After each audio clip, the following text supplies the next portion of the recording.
RM Sotheby's is the world's largest collector car auction house by total sales. They are the preeminent market maker of high-quality collector cars and collections, regardless of size or complexity. By working in partnership with the Sotheby's team and its network of 80 offices in 40 countries, RM Sotheby's has established the largest client network of any collector car auction house in the world. Join the RM Sotheby's family by connecting with one of their car specialists at rmsotheby's.com or contact me directly at GStanley at rmsotheby's.com. LLC TLC is here to save you money on all of your vehicle purchases. LLC TLC will permanently register your classic cars in Montana to avoid any annual renewal fees. As your registered agent, they will handle everything for you so you never have to step foot in Montana. And as a listener of this podcast, LLC TLC is offering 30% off your entire package. Simply go to llctlc.com/classic or mention this podcast when you contact LLC TLC directly. Welcome to the Collector Car Podcast. All right, today we're going to cover 10 rare investment-grade cars that are flying under the radar with Tim Harris. We'll meet Tim here in a second, but before we begin, I did want to kind of review some of the results from RM Sotheby's in 2024. Now, this is from a post that they just put online. I thought it was pretty interesting and kind of gave a recap of how successful RM Sotheby's has been in somewhat of a challenging year, honestly, 2024. RM Sotheby's achieved global transaction sales of over $887 million, wow, in 2024, making it one of the most successful years in its history. With live and online auctions, sealed auctions, and private sales transactions, the company continued to connect collectors with some of the most significant and desirable cars in the world. The number reflected the strength and resilience of the market, with RM Sotheby's achieving a 96% sell-through rate across its three primary sales platforms. Further contributing to its growth, RM Sotheby's' enduring partnership with Sotheby's has opened doors to significant new buyers and consignors worldwide, allowing the company to continue setting benchmarks in the collector car market. Clients from 54 countries purchased cars, while bidders from 82 countries participated, highlighting the company's truly global appeal. In 2024, 51% of bidders and 65% of buyers were new to RM Sotheby's, reinforcing its ability to bring fresh participants into the collector car community. Over 126 cars, wow, sold for over $1 million. Groundbreaking sales such as the Dare to Dream collection and continued success at Monterey Car Week exemplify RM Sotheby's' ability to achieve remarkable results across high-profile events. In 2024, the company expanded its footprint with 2 new auctions in Dubai, returning to the Middle East after its first sale in the region in 2019. This area has proven to be a growing hub for buyers and sellers, enhancing RM Sotheby's' global reach. Now, a note from our president, Gord Duff. 2024 has been a monumental year for RM Sotheby's, marked by great achievements and landmark consignments that showcase the strength of the collector car market. From record-breaking sales like the Dare to Dream collection and Rudy Klein's legendary Junkyard to groundbreaking events such as Moto Miami and our debut in Dubai, we've continued to innovate. Now, he continues saying, at RM Sotheby's, innovation is at the core of everything we do. Although we've been in business for over 40 years, we operate with the mindset of breaking into the market, constantly pushing forward. We don't wait for the market or trends to shift. Instead, while others focus on catching up, we are already exploring new spaces, developing ideas, and shaping the future of the collector car industry. Our approach is never reactive, it's proactive, ensuring we remain at the forefront. When I step back and look at 2024, I'm constantly amazed at the caliber of cars we handle each year. Throughout the year, we had the privilege of working with some of the most significant, rare, limited production, and best-in-category cars I have ever seen. Looking to 2025, we are already preparing for our biggest European sale to date in the highly anticipated Indianapolis Motor Speedway Museum collection coming to the market. None of this would be possible without our incredible clients, dedicated team, and global community of enthusiasts. As we look to 2025 and beyond, I've never been more confident in RM Sotheby's' ability to stay at the top of the industry. And I agree. It's going to be a crazy 2025. I mean, we kick it off with the Mercedes Streamliner selling, which will be incredible. It's estimated to sell above 50 million euros, which I equate to about, $57 million. And then you have the Ferrari 250 LM that won Le Mans. After that, at Retromobile, and then we have Moto Miami, where we have the other speedway cars coming up for sale, including a GT40. 2025 is really kicking off into high gear, so I can't wait to see what happens. Speaking of high gear, now let's catch up with Tim, learn a little bit more about him, as well as these 10 cars he picked that are flying under the radar. All right, I'd like to welcome Tim Harris to the Collector Car Podcast. Tim is new to our podcast as a guest. So, Tim, why don't you tell us a little bit about yourself before we dig into some of these cars? Well, that's always a question. Where do you start? I mean, should I start at day one in March 9th, 1970, or do you want something more advanced than that? Why don't we condense it down a little bit, hit the points Sure. that relate to cars? I grew up with a car-loving father who got me thoroughly addicted to cars, and he had a car leasing company in Worthington, Ohio called Old Worthington Leasing. And we had this tiny little 1,300 square foot house. And my dad had a leasing company called Old Worthington Leasing. And so when I was growing up in the 80s, he'd always have a lot of really cool off-lease cars, and he would bring these cars home every weekend. So this was before leasing was a thing. No one had heard of leasing. He was one of the first independent automobile leasing companies in the country. And so he would have we had this little 1,300 square foot house, a little 3-bedroom house. And in our driveway, I have memories of him having like a 928, a 911. There was this one time, I have a picture of it, where he had my mom's 84 Volvo 240 DL. He had an 86 Rolls Royce. We had a 928, and we had a brand new at the time, like 87 911 Targa. And in his garage, he had his Triumph TR3. So fortunately, it was a long driveway, but to this little dinky house. And like two of these cars, or really one of the cars, was worth more than the house. But I mean, he had no car lot. So these cars would come off lease, and there was no system at the time to dispose of the cars. And so Dad would fix them up, and he would try to sell them because, and what would happen is he'd bring these cars home, and he and I would clean and detail them.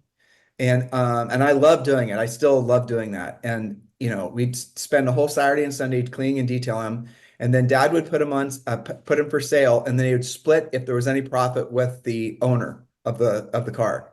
So he did all this as part of his service. He never made any money from doing all of this, but it was still a great experience for me in my formidable years. So that's awesome. Yeah. That's great, because you never knew what was going to show up, right? Never. You got to experience the cars, enjoy the cars, and then something else showed up. Yeah, and this was back in the era where Mercedes were all screwed together. You could see the Phillips head screws, and it's kind of a bygone era in this disposable car era. It's age of disposable cars. But so yeah, and so we would just do different things. We would go to different car collections, kind of like what you do for a living, Greg. All right. I remember there's a guy named Hopalong Cassidy, and his family owned a junkyard. He also was a famous OSU football player, and they had a really, really sweet old Porsche collection. And one of the cars they had was one of this wasn't something that we were interested in, but I'm passing this along because it was sort of interesting. In Columbus, Ohio, of all places, they had one of Hitler's original parade cars. Oh, wow. In a warehouse in Columbus, Ohio. This was funny. We went down to the old Ohio Penitentiary. It is what you think it is. And inside, somebody had bought out all of DeLorean. So inside the Ohio State Penitentiary it's a freaking jail, right? So prison cells full of junk of, DeLorean stuff, not John DeLorean people. I'm not insulting. He was in another jail. No. Yeah. Well, it was incredible. So that was my, growing up years. And I have loved cars ever since, honestly.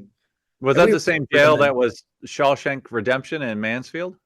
No, this was in Columbus, Ohio, but it was just as bad. Yeah.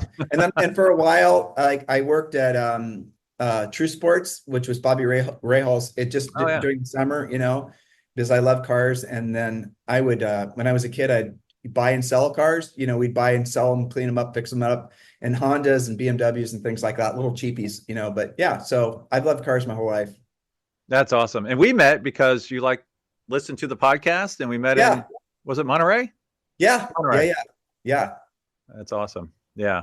It's great to put a face to a listener. So I really do appreciate that. And we've become friends since then. And now you're on the podcast. I really appreciate it.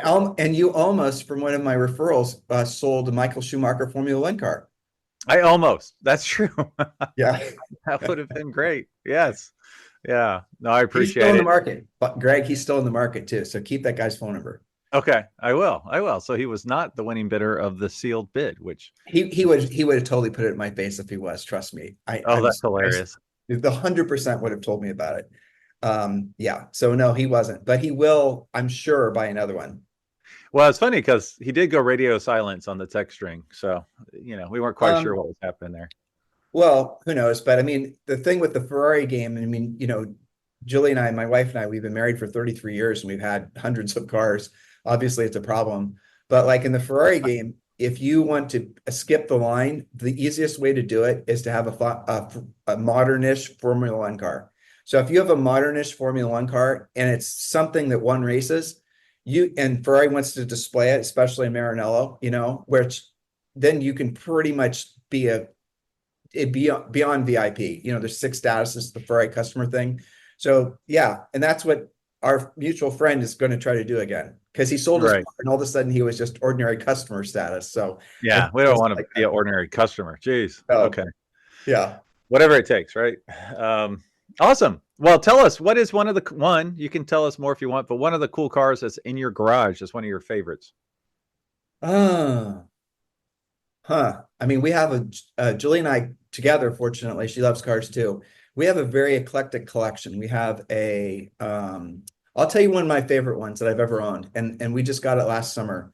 Probably a car that's going to ruin me for almost all their sports cars the rest of my life. Oh, wait a I could second. say this, Should I huh? guess? Should I Yeah, guess? yeah. All right. Give me a description without telling me what it is. It'll ruin you for the rest of your life.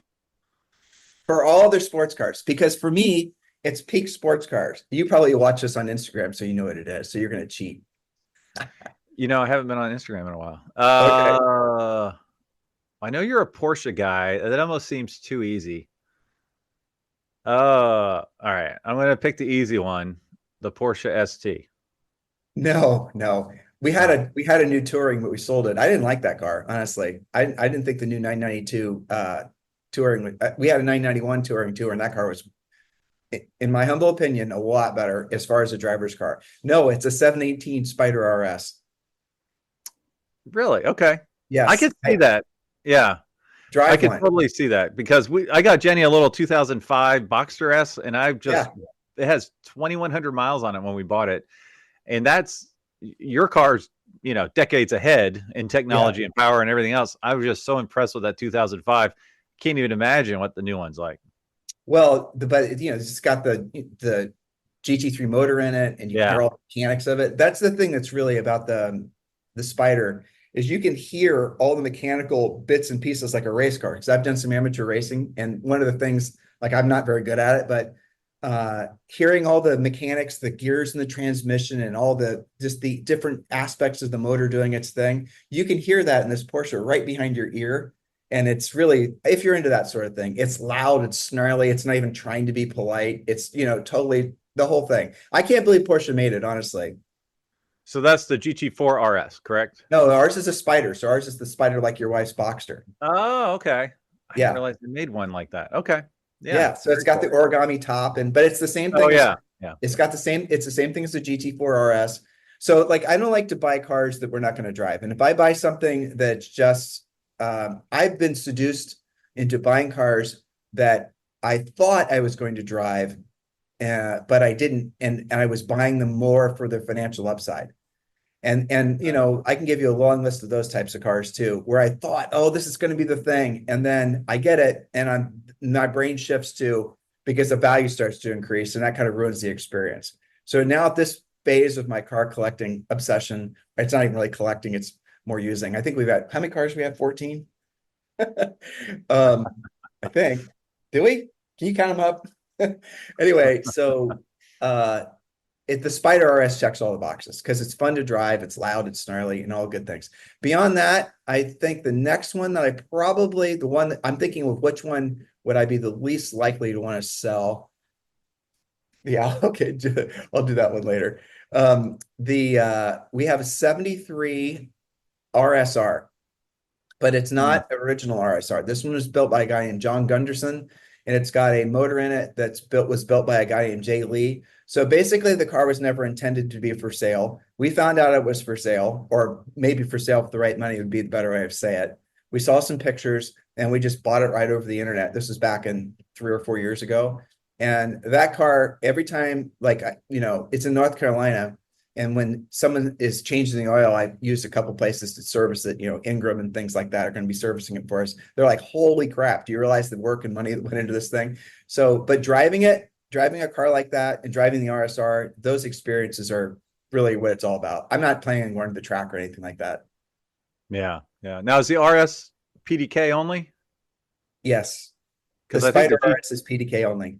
yeah, because I know for the Cayman, I think the GT4 was the last manual you could get, correct? You're And right. the GT4 RS was PDK only. Yep, you're Still, right. that's a great setup. So Those cars like your wife's cars, those cars, in my opinion, are massively underrated, underappreciated. Porsche made a ton of them, but you talk about something that's just an absolutely brilliant, fun driver's car. It's the 911. It supposedly lives in the shadow of 911s, but having a ton of 911s, Julie and I we restored old 911s, most notably a 67 a 911S that we sold at Monterey a few years ago that used to belong to Magnus Walker. Anyway, honestly, the experience of driving a 718 Spire, because it's mid-engine, if you like to drive, is superior to a rear engine car because you can't beat physics. I totally agree. I didn't buy this car. I didn't drive this car till I owned it when I was leaving because I knew I would love it, and I just couldn't believe the difference between that mid-engine versus rear engine. Just feels so planted. My wife loves it. That's the great thing is get your wife on board with the car she loves. She just said yesterday, she's like, I want to drive that car, but I can't right now because there's salt on the road and everything we don't want to deal with. So she's just aching to get back in it and tear down the road. So Yeah. yeah, she's drinking the Kool-Aid.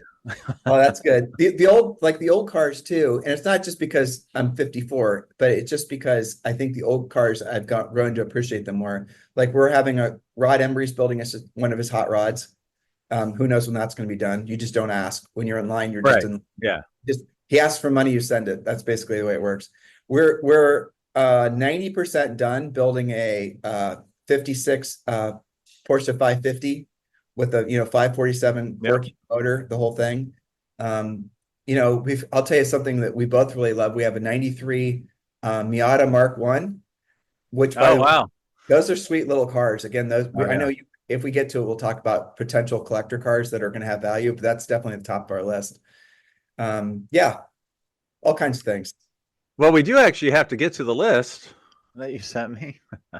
So you drive the cars, you don't invest in them anymore, but you've got some here that you feel are rare investment grade cars that are flying under the radar. Now, I eyeballed this briefly, and I agree with 90% of what you have here. So why don't we kick it off? You want to start at the top?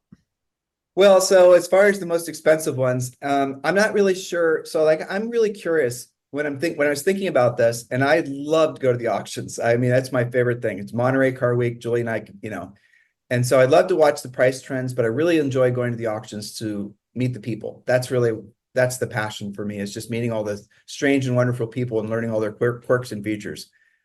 So I'm noticing that there's a big shift in the people that are at the auctions. You definitely a generational, shift is happening. And so I was, at the auctions in this last August, we were watching some of these cars that had just been nothing in terms of people wouldn't even give them a second glance 5 years ago. And they're just starting to get started, I think, personally. So this is our list. And what I did, and I'm not sure. Yeah. So what we did is I think probably the most expensive ones. And then we worked our way down to the inexpensive ones. It was funny because Julie and I were just talking about more that we wanted to add to the list, but we'll see. She's got something that she insists that I share with you and your listeners, but we'll get to that. Awesome. So I would say starting out, I wouldn't buy any of these cars if you're looking strictly to make an investment, because you're going to be better off to put the money in the S&P 500. Now, if you want to buy a car where you're not going to lose money or you have a chance of making money, I think that's what these lists are all about. Fair enough, Greg?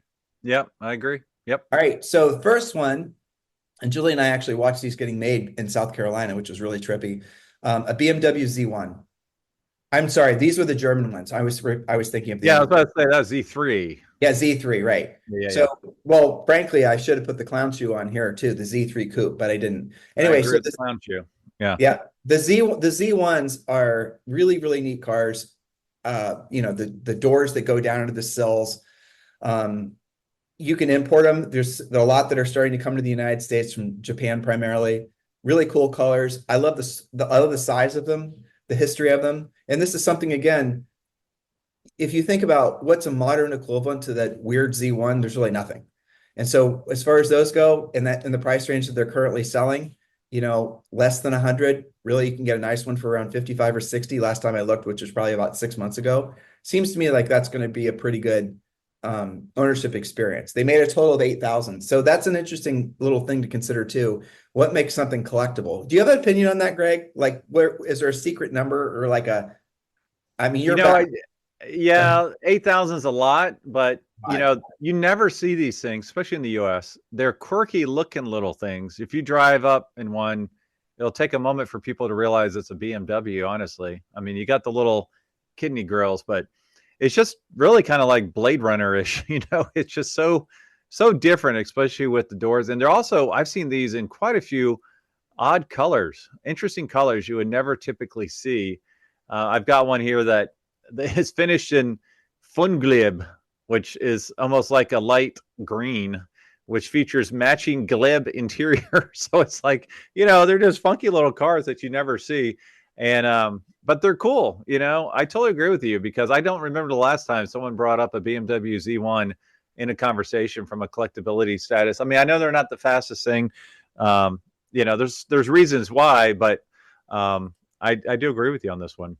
So I think, they're probably going to be the BMW, the 80s BMWs, obviously the M3s, and some of these other BMWs that are older than that are really starting to find their day in the sun. yeah. And it's like some of those the BMWs, certain BMWs are sort of following the path of the early 911s and the 80s 911s. So I wouldn't be surprised if the Z1 is a real winner. For how long, I don't know. I mean, it's going to have to find its own audience. So the next Well, one, go ahead. real Sorry. quick on that. Yeah. So on the Z1, yeah, just look at the time frame, 1990 to 93. The BMWs of that era are really getting into their own, and they will continue to do so. And so as people get their M1s, as people get their Z3 or M3s, M5s, whatever, they want to Exactly. fill out their portfolio, and they'll be like, oh, there's a Z1, so I agree. All right, off to the second one. The next one I think is a no-brainer, but still I'm surprised. These are really, I think last year, Greg, you'll know more about these than I do, but the Heritage Editions and just the 4 GTs, but the Heritage Edition GTs. We were at another auction in Monterey, and there was a guy there that already owned like 3 of them. And I think he bought one with no miles on it or almost no miles. It was Broad Arrow's auction, I think. And it was like the most expensive Ford GT ever. And I got to talking with him just a little bit, and he told me about all of his other ones. And, he's buying them because he loves them. But those cars are really exceptional, I think. Really special. I love this. Again, I'm a driver, so I love the size of them. There's enough exotic in there. And they didn't make a ton of them too. So I think that's probably, do you remember when these things were originally for sale? They couldn't give them away for 150 grand. Yeah, I know. 150 grand. I have two of my friends that have 6 of the 7 or crazy collections. And yeah, the Heritage Edition is one they won't drive because they see the investment potential already, right? And I agree with you on that. They're soft right now. Like, you could probably get one for high 4s, low 5s, maybe not the lowest mileage in the world. They're a little soft right now, but I agree with you. I think that's going to continue to go up, especially the low mileage ones, which I hate as well because I drive cars, obviously. I have a friend that has 6 of these. He's missing the yellow one. We're probably talking about the same guy, Greg. Could I be. mean, yeah. Could be. And But think about what okay. you just said. So in the price, so I didn't know what the current pricing trends were, but if you think about what you just said, a new 992 GT3 RS, of which they're making more than people know. I read, reliable or not, I don't know, that to meet demand, they're cranking out another 1,000 of these things, and I guess most of them are slated for the United States. Anyway, so if you look at the price point of those things, are selling for 400 grand versus basically buying something like this, of which they made fewer than 350 cars total. Seems to me like that's a no-brainer. It is. And then it's the last of these, quote unquote analog cars, supercars. You look 50 years from now, will you be able to even drive some of these new Porsches because of whether it's the hybrid powertrain or the electronics or whatever? But yeah, I love this Ford GT. I love to Do you have worry one. about saying that though? Do you worry about the nature of the future consumer not being able to drive a manual transmission? No, because you can learn that in 15 minutes. I I feel you can. If you have an old diesel Rabbit, basically with a ton of torque, you can, but yeah. Right. Yeah. I tried to teach my niece who was 16, 15 and a half to drive manual on my 996 1999 911. And my dad got upset because he thought it was waking the neighbors in the retirement home. So we stopped. Have you ever driven a 996 GT3? I have not. No. You've got to drive one of those. So I think they have ABS, but I know they don't have traction controls. Julie and I had one that was in speed yellow, and that car is, again, not on the list, but an absolutely brilliant car to drive. I agree that. Yeah. Yeah, it's The 996 Gen. Yeah. I agree, but you can steer it with the ass end because Yeah. there's no traction control. The only thing is if you listeners, if you buy one of those, make sure you check the tires because most of the alignments are, what is that, toe in? I forget where the inside of the front tire, and they burn, I know the rear tires, and they burn through the tires really fast. And if you look from the outside, it looks like it's tread, but on the inside, you might be on the belts. Don't ask me how I know. Okay. Right. Yeah. Yeah. All right. So, next. all right. So this next one too, I'm starting to see these creep in. The 968 Turbo S from 92 to 94. Those cars, there are only 14 produced. But again, there's a lot of Porsches like that are just very, very limited edition, hardly made any of them that fall into the same category. Is there more room on this one? Probably, just because it's so rare. And there's a lot of Porsche people that like to buy just ultra rare things. But if you're going to get into one of these things, it's going to have to be something that's not been repainted, not been wrecked, all the rest of it. Because Germans, where most of these cars live, they drive their cars. They're not collectors like we are. They take care of them, but they drive them. So, if for my money, I personally, it's on the list, but I wouldn't necessarily lean into that one. Do you have an opinion? Yeah, I agree with this one. And I also would add to this the other Turbo S, the 97, 98 Gen. I can't remember if it was 1 year or 2 years only. But I sat in one of those in St. Louis the other day for a client, and it was gorgeous. And the S's, they're just so rare. And it's the very few Turbo S air-cooled Porsches out there, a lot of water cooled, but not, or liquid cooled, but not air cooled. So yeah. Well, Greg, this is a 968 is the 944, right? I mean, so this is a water cooled car. Right. Yeah. That's what I'm saying. Even the next gen, the 993, that Turbo S, I would put on this list as well. I think that's a little under. Well, so those cars are fun to watch too, because those cars were real peaky in value. Those were selling in the 400s. Again, you'll know better than me, but I think those cars have come down to more reasonable starting price. A little bit. Porsches really have bucked the trend of the softness recently, which I keep on expecting it to go down more, but it really hasn't. It hasn't. Yeah, the early long hoods, those are the only ones where you're going to see probably like our 67 911S slate gray with red interior. We took 2 years to restore. We did very little of the work ourselves. So we had the best restorers in California at the time do the restoration work. Marco from TLG, John did the body work. The right guy did the wheels, the interior, the whole thing. Had sport seats. So that car sold at Monterey it wasn't matching numbers. And I don't remember what year we sold it, but it sold for like 225 or 235 grand. That car recently, last summer, was for sale at Mecum and was a no sale at 185. Yep. Did you want to buy it back? I emailed them and they didn't email me back. I offered them what the last price was. And I guess Reggie Jackson owns it. Okay. Interesting. Yeah. Wow. Interesting. Okay. Next up, we have, again, this just made the list because it's kind of interesting. And I've been sort of watching these because there's certain bellwether cars in all price ranges that you can watch and you get a sense of what direction things are going. I don't know if you think like that necessarily, Greg, but there's certain, like we were just talking about 911s, and this next one is another one because this is something that people won't buy as a first car. They're going to buy it because they have a collection. It's a, late 80s, 89 through 91 Aston Martin, Barrage Zagato shooting brake. And that's going to be a shooting brake is basically a proper way of saying a station wagon. And I think these cars, I mean, you can there's only, 4 examples. I believe that at least one of them was in one of these famous Middle Eastern car collections. Do you remember, what I'm talking about? Yeah. The Prince. Yeah. Yes, I know exactly. what you're talking about. Yep. Yeah. So, that's going to be one of those things when you see those at auctions and whatnot that kind of tell you, it's like 300 SLs, you can kind of see what direction the market's going by seeing how the bellwether cars are doing. And that on the extremes, I think a good bellwether, because people are only buying those things if they have garages full of other really cool things, in my Yeah, opinion. typically, yeah, especially Aston collectors. Now, for the purpose of this is so rare, I don't have a picture of it available, but I will show a picture of other Aston Martin shooting brakes that are pretty cool. Some of them look a little heavy in the rear, but for the most part, they're pretty cool pieces.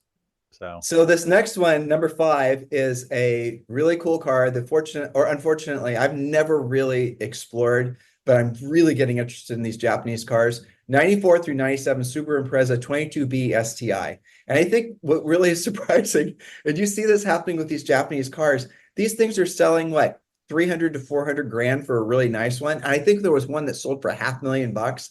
And this is happening on all these Japanese cars. And the whole 911 resto mod scene is now starting to move over. There's companies that are making Singer-esque 240Zs and things like this. So really what you're going to see when Greg and I, if we get there to the lesser expensive cars, you're going to see a lot of Japanese cars, because the market, it seems to me, is definitely moving towards those smaller sort of vintage Japanese cars, especially the Subarus and the Hondas. Those things were bolted together as well as anything from Germany. But yeah, so the STI would be the next one. What's your thought on that? Yeah, this one I totally agree with. And there's one, I was meandering around with my day job back in the day in Vermont, and I was in Burlington. And anyways, Burlington. And whenever I travel, I would always Google classic cars, collector cars on Google Maps to see what popped up. And this racing shop popped up, and it said, I forgot what it was called, Vermont Racing, whatever. Well, it turns out it's Subaru's North American Racing Team shop. Wow. Vermont. And I'm drawing a blank on the guy's name. He runs the whole thing. He gave me a full tour. It's like, you could perform a surgery. It's so clean. They have their 18-wheelers that they're about to go to different races across the country. And in the lobby is one of these rare Subaru 22Bs. And I think it had delivery mileage only. And it was protected. You couldn't get up too close to it, but it had a placard talking all about it. And I'm like, I tried to get it for like Monterey or something. It just never worked. It's probably still there, but it's in the lobby, and it's probably the most perfect 22B in existence, if I had to make a guess. Yeah, probably. Totally agree. Yeah, I think I put it at well over $400,000. I think I said 450 to 550, something like that. So yeah, very cool. All right, next we got a Sprint Zagato. Tell me about this. These are pretty well. I mean, the Alfa Romeo SZ. You have a picture, but I'm sure those things just look amazing, don't they? I think there was one of these on Bring a Trailer earlier this year, and I don't know. I probably didn't bid on it, but I'm sure I put it in the watch section. But I think personally, those things are beautiful. And again, look at the price point of those: 60 to 120. And so if I don't throw this in here at this point, my wife's going to give me the stink eye. There's so many Alphas that are. The Alpha, again, this is a lesser price point, but an Alpha 4C, those Alpha 4Cs, they've got their foibles, but man, Julie and I had 2 of those, and brilliant cars, all carbon fiber chassis, composite exterior, beautiful little car, small, wider than it probably needs to be, handles great, sounds amazing. And Julie, my wife's current car, which she absolutely adores, which I would be shocked if this didn't become a future collectible, would be a Giulia Quadrifoglio. And those cars are, they're basically, they are a Ferrari motor, basically missing 2 cylinders. It was, engineering done by ex-Ferrari mechanics, the whole thing. And those cars are brilliant too, but that's a different list, maybe for a different day.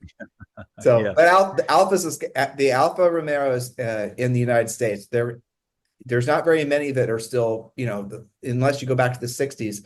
The ones in the 80s were, I don't know, kind of sketch. And the 4C, the 8C certainly, but the 8C, those seem to have, Greg, were those around 250 basically, and they just have stayed there? Yeah. It's surprising because they are such beautiful cars. Yeah. I mean, does that make sense to you, honestly, for that price point, 250 to 300? That's a lot of money. We're not saying it's not, but no, I think, they're known for somewhat of a rough ride. I was actually on a rally where a guy who's a pretty mega collector, he had one. He absolutely loved it. It's such a beautiful little car. I don't know quite why they haven't really taken off. I do agree with you that this Alfa Romeo SZ, because 8792, we have a few of these running around, and if they have one, they're diehards. Like the alpha guys around here, they are really into their alphas for sure. They're And all with the about it. price, at the price point, there's very little risk. I mean, you're looking at the price of basically a base C8 Corvette, you know? So, Right. you Yeah. know, if the You're Corvette's going to depreciate, this will at least hold its value. right. Just as long as Yeah, you have a good mechanic somewhere, you know. I mean, yeah, just to stay on top of the little stuff, you know. exactly. All The right, let's next go one, to. Oh, go you ahead. got, well, the next one is the one they never sold in the United States, of course, the Lotus Carlton, which is a really cool sedan. And I remember when they came out with these back in the early 90s, and they're all over the European magazines, you know, kicking M5's asses. And, you know, E34 M5s were the thing at the time. And yeah, those cars, again, are old enough now. You'll probably start seeing those that are left-hand drive in the United States. And those are great cars too. And they made less than 1,000 of those things. And it's got all the right DNA, checks all the boxes. The only reason I'd be a little nervous about this one is that they're four doors, and four doors, generally speaking, aren't that collectible, you know, so put that into the mix. Yeah, this one threw me because I am not used to this car. This is a deep cut here for sure. Is it any relation to the Mercure? It kind of has that look to it. The Mercure XR4 Ti. So those in the United States, we had one. Julie and I had one, a white or silver. No, it was gray. A guy traded his Mercure XR4 Ti when we were in college flipping cars on a 1981 BMW 321. I'm sorry, a 1981 E21 323 Hartke H3. So that's high nerd for anybody in the BMW world. So we had one of those, and the guy had a Mercure, and we took Mercure in on trade. Anyway, that's how we paid through college. So the Mercure was, if I remember correctly, in Europe, those cars had Cosworth motors in them. And I think they were 2.3 liters, individual throttle bodies, the whole thing. And in the United States, they put the Mustang SVO motor. I'm pretty sure I'm right. Yeah. Looks like there's no connection, but boy, they do look a lot alike. Yeah. Just physically, they look a lot alike. All right, let's go to the next one. So we have three more. Now, when you sent your list to me, I was thinking we had like 3 podcasts worth of material here. So let's save the other stuff for later. Let's just go through the list of 10, and then we'll have you on again to go through the other stuff, if that's okay Sure. with you. Yeah, it's great. 75 to 76 Ferrari 365 GT4 BB. All right, go. Let's go for it. Well, I mean, it's basically the car that came before the 512 BB. And so the 512 BBs now are finding their market. And of course, the 512 was a precursor to all the modern day Ferrari supercars. But this one in particular, I'm surprised doesn't show up very often. You'll see big, like Jay Lee in California has a big Ferrari collection, and he'll have every supercar. But a lot of these guys don't go, when they're doing their supercar collections, they never go past, or F40 is the oldest thing you'll see. You very rarely see a GTO. You very rarely see a 512 BB. And these cars, again, you have to have a Ferrari mechanic for sure. But that's a badass car, especially for the money. And you can find these cars. I wouldn't buy one that was needy. That's for damn sure. And this era too, you're going to be dealing with, I think Ferrari didn't start galvanizing their production cars until 78 or 79. So you're going to, a lot of mechanical issues, obviously you're going to have to, the whole thing. But for $300,000 to $500,000, again, yes, that's a lot of money, but it does feel like that these big collectors of these, I have every Ferrari supercar. Well, you don't unless you have one of these. And it seems to be overlooked, and it can't last forever. They're so, looking from the outside in, it takes a trained eye to say, hey, no, that's a 512, like it's very similar, exterior wise, but just a beautiful car. It's got slightly different angles to it. Yeah, maybe it is the galvanized piece, the cost of restoration that's kind of kept these suppressed for so many years. But yeah, that's a great one to look at. All right, what do you have? Okay, Greg, these are micro markets, right? So if you have somebody, you're in the business. If you have a few guys. Well, do you remember what was it? 3 years ago? Do you know GT4s? Ferrari GT. So those little squared off things that I personally love. Those were overlooked. No one liked them. All of a sudden, a couple knowledgeable people publicly were trying to just talk them up, and boom, those things went up in value. Now I think they've come back down again, but the Ferrari world definitely, especially in the old cars, definitely has those trends, those peaks and valleys that you don't necessarily see what the other makes. Like in 911s, you don't see that kind of huge peaks and huge valleys because there's so fewer people chasing the cars, which actually goes to a lot of the components of what I was putting this list together. If you want to chase something that's weird that nobody else is going to want, or like if it wasn't popular when it was new, chances are it's not going to be popular now or ever. So you got to look for something that has low production. First of all, something you love and you can have passion for. If you get stuck with it, you're okay with it. Right. Something that you can ideally get serviced, all these things. So put it all into the mix. But if you're looking for the real way of knowing whether something's going to be collectible or not, start with how many they made, and then move towards they call it in the business world TAM, the total addressable market. So if you're really sensitive to losing money on cars, and if you want to maximize your probability of return, I don't think you're going to do much better than probably a variety of different 911s.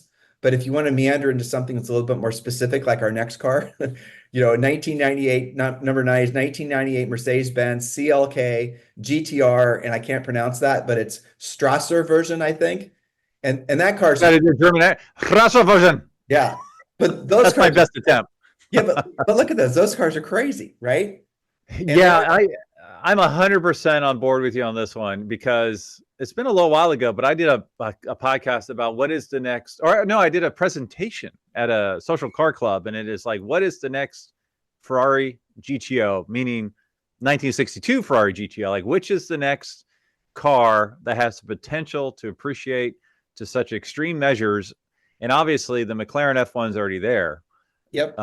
But it's competition, and I would make the Porsche argument as well, but go ahead. No, I agree completely. And again, it's got that product. So I'm again at another auction, and I'm talking with a very well known, Bruce Canepa, and he is looking at a 964 RS. I don't have one. I'm interested in one. And I'm asking him, I didn't realize it was Bruce, right? I was just talking to this guy standing next to me. Like I said, I like to talk people up at car auctions. It's my favorite thing. And he starts giving me all this information about it and telling me about, again, I didn't know who he was. And I was grateful that this stranger is giving me all this information. And this car was priced at, it was an RM auction. It was priced at 350 grand, basically. This was an auction in Florida, if I remember correctly, right before COVID. Now I'm remembering. And the same month as COVID, March. And so anyway, he said to me, they made a lot of them. That's what he said to me. I said, so what do you think these are going to do as far as values go? And he goes, they made a lot of them. And I didn't ask any follow-up questions. And then I researched it later, and they did make a lot of them. They made 2,500 911 RS or 964 RSs. And that really, so if you're, when you're thinking about buying something, if you're going to buy a 964 RS, for example, or any of these cars, if they made more than probably 600, I asked Greg earlier what his magic number was, and I've been able to observe, it's 600. Basically, if there's more than 600 made, then you're starting to basically run into the perils of supply and demand in terms of the viability of it being a good long-term buy and hold car. Again, I know that's not everyone's thing, but if it is, so 964 is a great driver's car. I wouldn't put a 964 RS, for example, in the guise of a collector car, something that's going to be a good, that's ever going to beat the S&P 500. But I think the next one is, and that's car number 10. You like my segues? I'm working on that. Yeah. Well, before we go to 10, let's talk about the GTR a little more. Okay. Like 25 units. Yep. Le Mans history, or, international racing history. It's right? A race car. Yeah. But is this the street league? This is the street legal version, correct? Yes, of which they never obviously sold these any place. Probably all of them are still living in Germany. I imagine Germany and the Middle East. Well, we had two, believe it or not. We had two at our Las Vegas sale last year. And That was nuts because it was the Roadster version. I don't think they called it a Spider. I think they called it a Roadster. And I wasn't there when they did this, but they drove them down.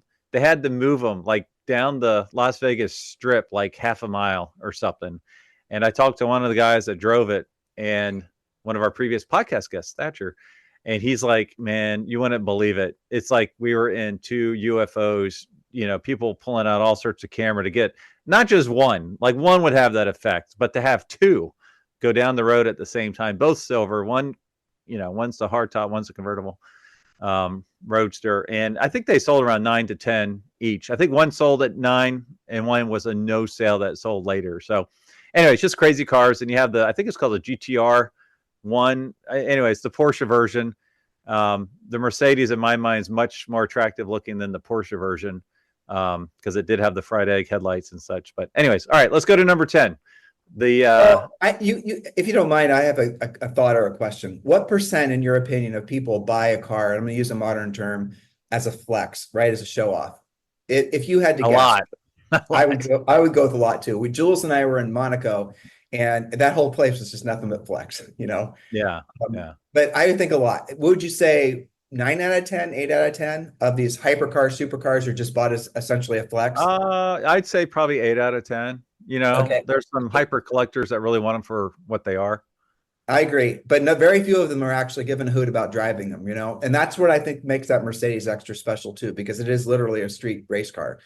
So if that's true, if a lot of the buyers out there are buying for a flex, if another, I think, interesting thought to have would be what classic cars would outflex the modern super flex car, right?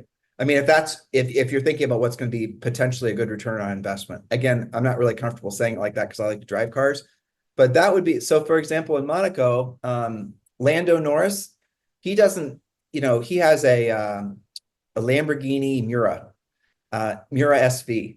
And the other cars he drives are, similar. He has an original Cobra. He has things like that. And so if you're in front of the casino, which was amazing. First time we'd been there. And you see all these Lamborghinis and you see this slew, like so many freaking Bugattis. It was just like, don't even turn and look. I mean, seriously. Right. And then somebody, rumbles up in a vintage car from the 60s. That guy owns the space.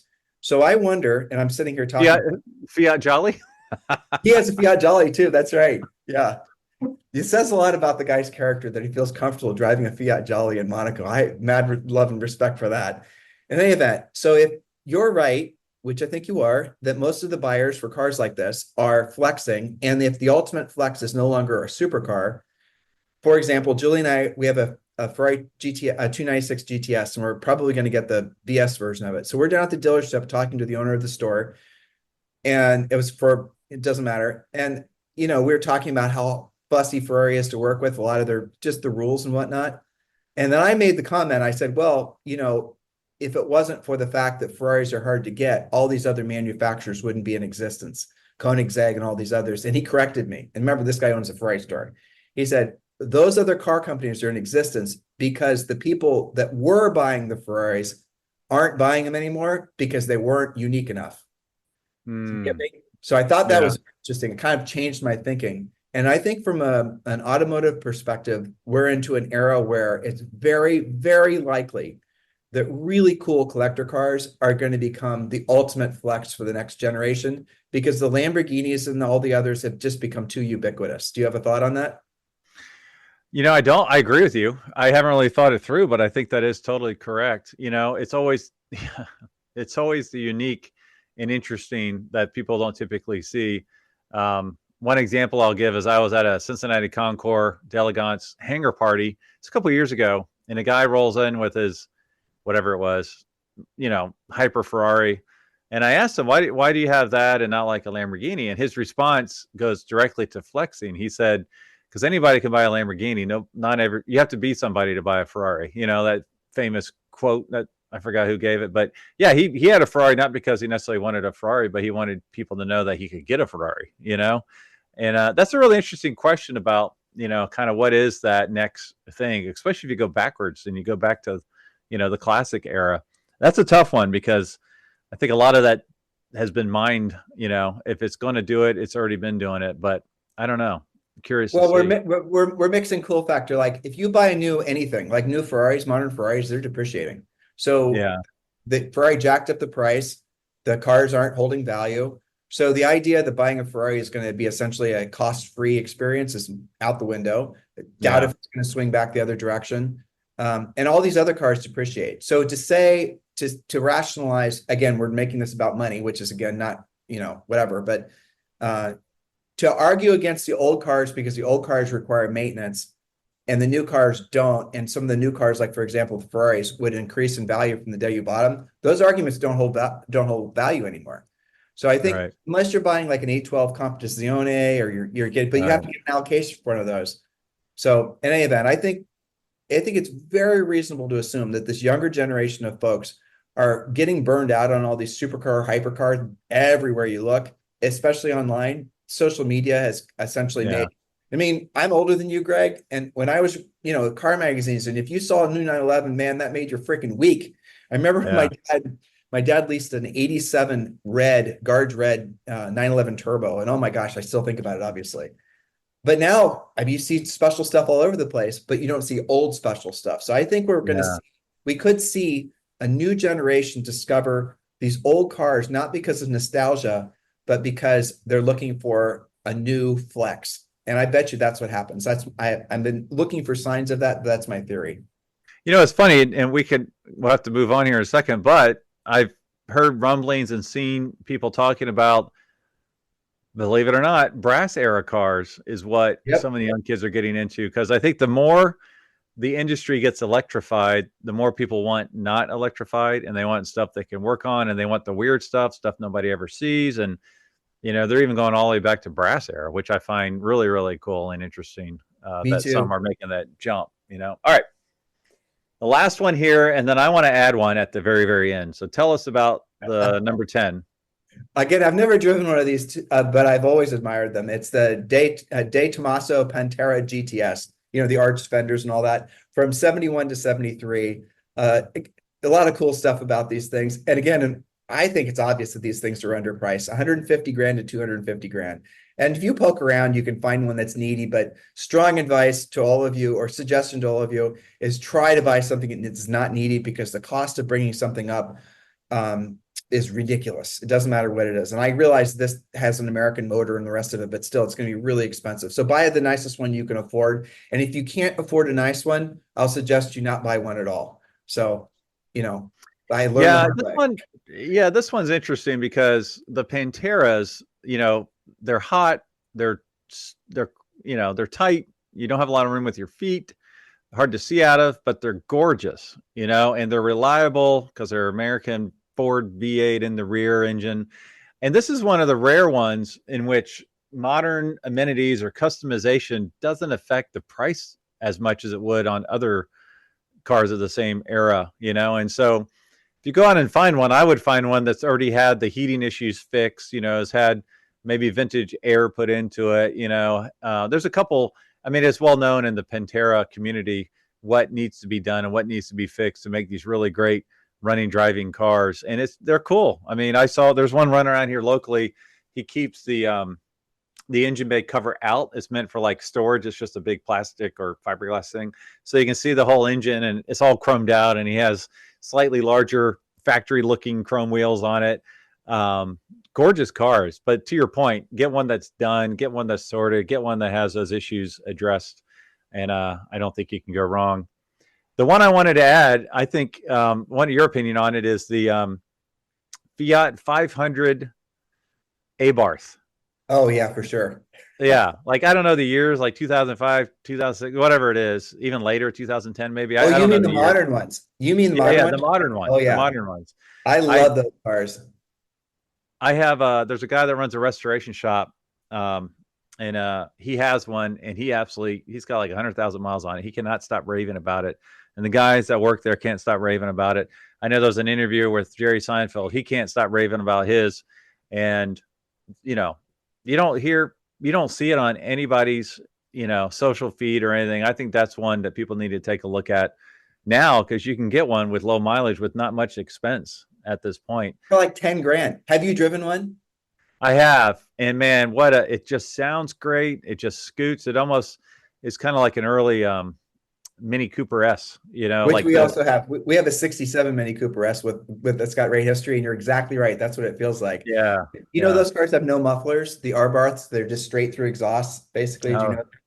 no, I didn't. That's why they sound so great. Oh my gosh. The first time Julie and I saw those is before they started selling them in the United States. We were actually in Italy, and I remember there was just a red one. It was parked somewhere in Rome, and oh my gosh, it looked so amazing. And I Yeah. 100% agree with you. Those cars, and there's a really good aftermarket for those too. So you know, if you can't find parts, if you can't find, there's enough people out there that can keep them running. Those are great cars. I 100% agree. Those in the future will be fantastic. They have all the elements of something truly special. They make those in, you know that they had shit, I don't remember, sorry. They had different renditions of those. There was one that was a Ferrari version. I'm forgetting the number. I think 575 or something. Do you know about all those special editions they sold? Yeah, you're right. They did. Or 599 maybe? Like Yeah. yeah, 595. Yeah, whatever. Yeah, something like that. Yeah. If you can find one of those, even better, right? You know, I super agree. rare. Well, hey man, I appreciate it, Tim. Thank you. Yeah, We're of going to course. save all this other great stuff you sent me for another podcast. Now, if my listeners wanted to learn more about you, is there a way they can find you? Uh, well, I mean, I suppose Instagram, right? You could just, it's Tim and Julie Harris, just at, you know, on Instagram, Tim and Julie Harris. We put car pictures up occasionally. You know what, honestly, Greg, if someone wanted to text me, it's fine. I really, you know, I love talking about cars. Just, they better be ready to talk with someone who's an obsessive. um, they can text me, don't call, but it's 512-758-0206. You know, I think you're the first person that ever put their phone number on my podcast, and this is like number 450 or something, or 350 or something like that. So, hey, how about that? So Julie and I have a podcast for real estate agents. It's the number one podcast supposedly in the United States. We have, you know, millions of downloads every year. And I give my cell phone number for a variety of reasons, my actual cell phone number. And I was fearful originally that people would abuse it. And it's just the opposite. They're respectful. They will be more considerate of what they're going to say, and the more thoughtful as far as, you know, being to the point, which is fascinating because it's not the human behavior I would have anticipated. Well, thank you for answering my text then, since you get. Of course, see, for example. Well, thank you so much, Tim, for being on the Collector Car podcast. Of course.